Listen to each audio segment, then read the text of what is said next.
Okay, Bismillahirrahmanirrahim. Assalamualaikum warahmatullahi wabarakatuh pada semua pelajar tingkatan 2 Mahajuruh sekalian. Okay, so pada kelas hari ini kita akan sambunglah kita punya topik perbincangan kita berkenaan dengan subtopik 3.4 iaitu proses penyerapan dan pengangkutan hasil pencernaan serta penyah tinjaan. Okay, so pada kelas yang lepas, pada minggu lepas, kita telah pun melihat tentang subtopik 3.3 iaitu sistem pencernaan manusia, di mana kita telah pun mendefinisikan apakah itu pencernaan makanan, dan kita boleh kelaskan pencernaan makanan kepada dua, iaitu pencernaan fizikal dan juga pencernaan kimia. Di mana pencernaan fizikal ini adalah proses pemecahan makanan kepada saiz yang lebih kecil, okey, dengan bantuan daripada mulut, gigi dan juga air liur. Manakala proses pencernaan kimia ini melibatkan penggunaan enzim, okey, dalam proses penguraian bahan-bahan makanan kepada molekul yang lebih ringkas.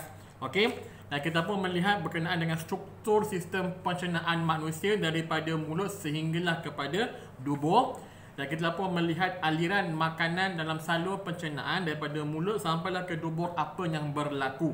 Okey, dan kita pun membincangkan sebersihkan berkenaan dengan enzim-enzim yang terlibat dalam pencernaan manusia, iaitu enzim seperti maltase. Okey, lepas tu kita ada enzim seperti protease, dan kita ada enzim seperti lipase. Okey, so hari ini kita masuk kepada subtopik yang hari ini iaitu 3.4.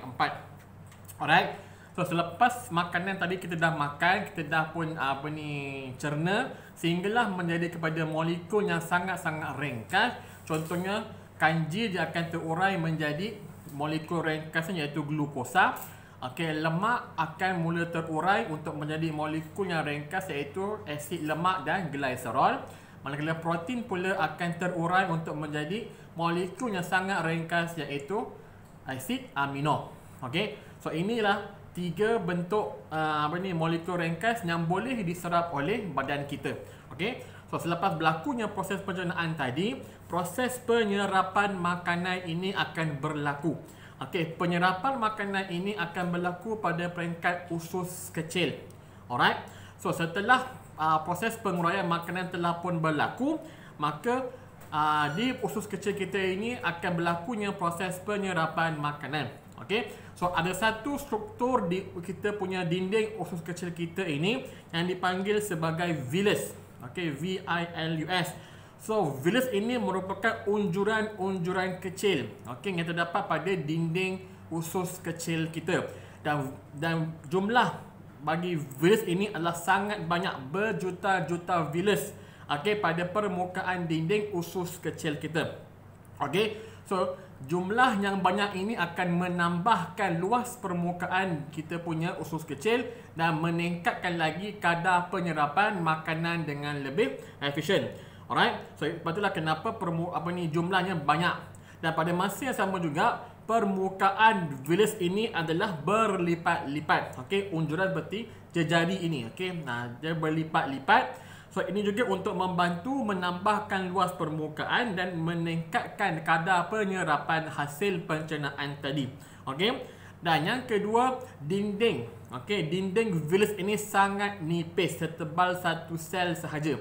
Okey, untuk meningkatkan kadar penyerapan, dan struktur vilus ini dalamnya ada banyak kapilari-kapilari darah yang berfungsi untuk mengangkut nutrien ke seluruh bahagian badan.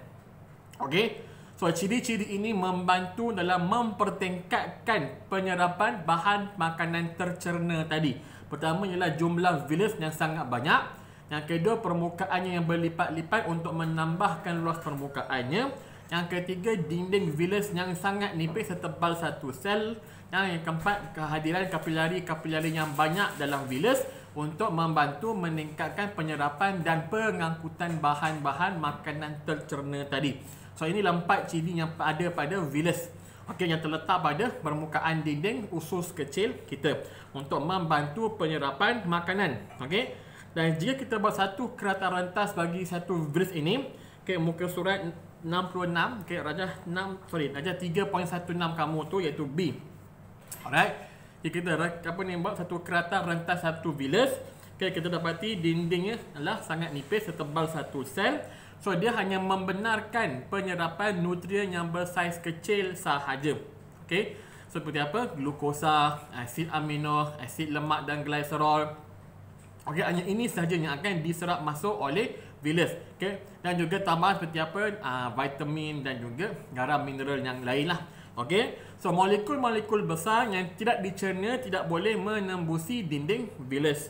So dia tidak akan diserap. Alright. So di bawah lapisan sel tadi kita ada kapilari-kapilari darah, okey, yang berfungsi untuk mengangkut nutrien tersebut ke seluruh badan. Dan ada satu struktur khas, okey, dalam vilus yang kita panggil sebagai laktil.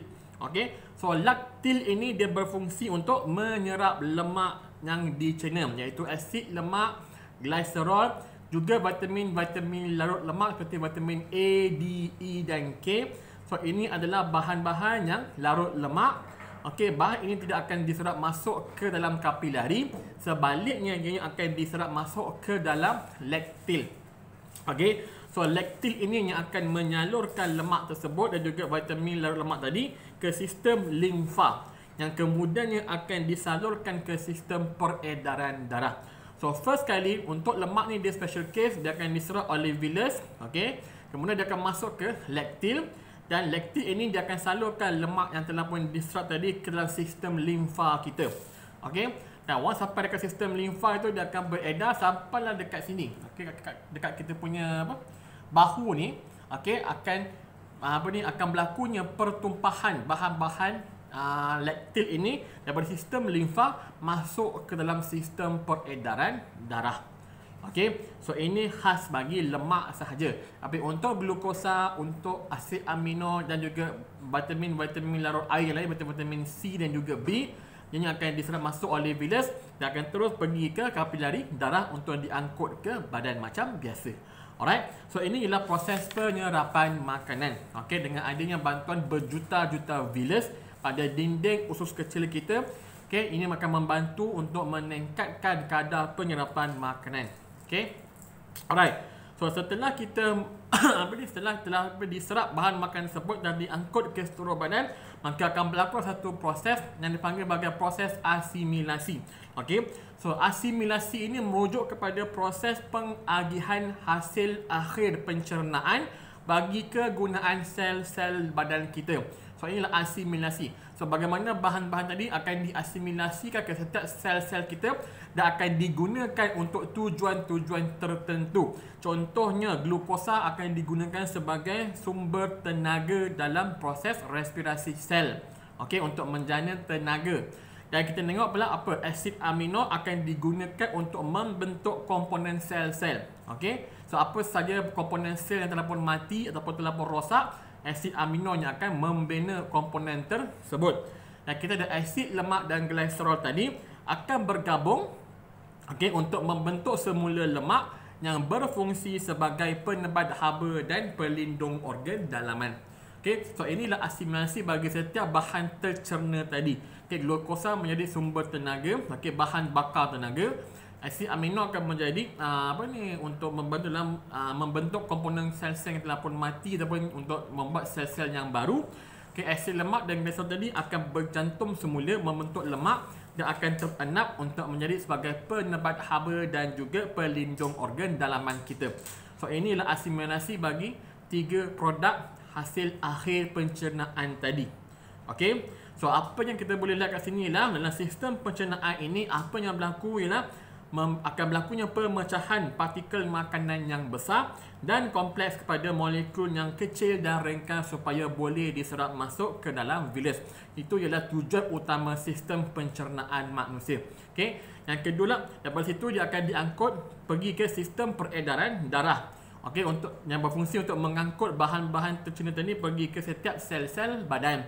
Dan akhir sekali ialah proses asimilasi, mana glukosa digunakan tadi untuk sumber bahan bakar, asid amino untuk membentuk komponen-komponen sel, dan asid lemak dan glycerol untuk penebat haba dan juga organ pelindung organ dalaman. Okey, so ini ialah proses pencernaan manusia daripada pencernaan fizikal sampailah kepada pencernaan kimia. Seterusnya akan berlakunya penyerapan makanan, pengangkutan dan juga akhir sekali ialah asimilasi. So ini yang berlaku pada setiap hari setiap kali kita makan. Alright. Dan satu lagi yang last sekali, yang proses yang perlu kita sentuh. Okay, walaupun nampak macam kurang enak tapi perlu kita sentuh sebab penting, iaitu penyah tinjaan. Okay, pembuangan najis. Alright. So penyah tinjaan ini dia merujuk kepada pembuangan bahan-bahan ataupun sisa-sisa makanan yang tidak dicerna dan juga tidak diserap oleh usus kecil. So apa sahaja bahan makanan yang tidak boleh dicernakan oleh badan kita dan tidak diserap oleh badan kita, ianya akan bergerak untuk membentuk tinja. Alright. Contohnya apa, kita tengok macam selulosa, okay, fiber dalam sayur-sayuran. Okay, itu adalah bahan makanan yang kita tak boleh nak hadam, tak boleh nak cerna. Maka ianya akan bergerak untuk menghasilkan sisa iaitu tinja. Okey, satu lagi macam apa, sisa rembesan salur pencernaan, sel-sel mati dan air. Okey, semua ini adalah hasil-hasil ataupun bahan-bahan yang akan membentuk tinja dan akan berlakunya proses penyah tinjaan. Alright. So dalam proses penyah tinjaan ini, semasa bahan-bahan tadi bergerak, okey, di sepanjang usus besar, apa yang berlaku ialah air dan garam mineral akan diserap semula ke dalam aliran darah. So, bahan-bahan yang tidak dicernakan, ataupun mungkin saki-baki bahan yang tak diserap dengan baik, akan ditolak pergi daripada usus kecil ke usus besar. Di usus besar, apa yang berlaku ialah penyerapan semula air dan juga garam mineral akan berlaku supaya kadar kehilangannya tidak dibazirkan. Okay, so kita boleh mengurangkan kadar kehilangan air daripada sistem pencernaan. So akan berlakunya penyerapan semula air dan garam mineral di peringkat usus besar. So apa sahaja yang tidak lagi diserap akan bergerak lebih jauh dan akan menjadi tinja. Dan tinja ini akan disimpan sementara dekat rektum sebelum disingkirkan melalui dubur. Okay, so proses penyingkiran tinja inilah yang kita panggil sebagai penyah tinjaan. Okey, so proses ini sangat penting sebab apa, jika kita tak menyah tinja, maka akan menyebabkan bahan-bahan tersebut terkumpul dalam kita punya salur pencernaan, boleh menyebabkan komplikasi, okey, seperti apa, sembelit, okey, boleh menyebabkan apa lagi, macam apa, kita punya salur pencernaan kita akan tersumbat, okey, akan mengelembung dan sebagainya.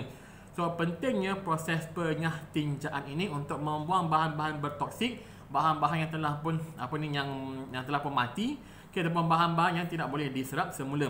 Dan untuk melawaskan proses penyah tinjaan ini, untuk mengelakkan sembelit, kita digalakkan untuk mengambil lebih banyak serat ataupun fiber dalam bentuk sayur-sayuran dan buah-buahan.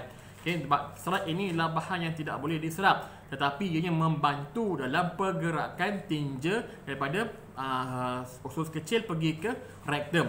Okay, jika kita kurang mengambil pelawas, maka pergerakan bahan-bahan tinja tadi akan menjadi semakin sukar dan dia akan mula melekat lalu menyebabkan sembelit. Betul lah kenapa sekurang-kurangnya satu hari kita mengambil paling minima 6 gram. Okay, 6 gram fiber ataupun serat satu hari. Sekarang kita boleh ambil dalam bentuk makanan, serat ataupun sekarang ni kalau kita tengok ada dijual dalam bentuk minuman. Okay, minuman serat ataupun fiber. Alright, so ambillah minuman ataupun makanan yang tinggi dengan serat ataupun fiber ini untuk membantu mengelakkan masalah sembelit. Dan pada masa yang sama juga kita boleh menambahkan ataupun kita boleh meningkatkan kadar pengambilan air.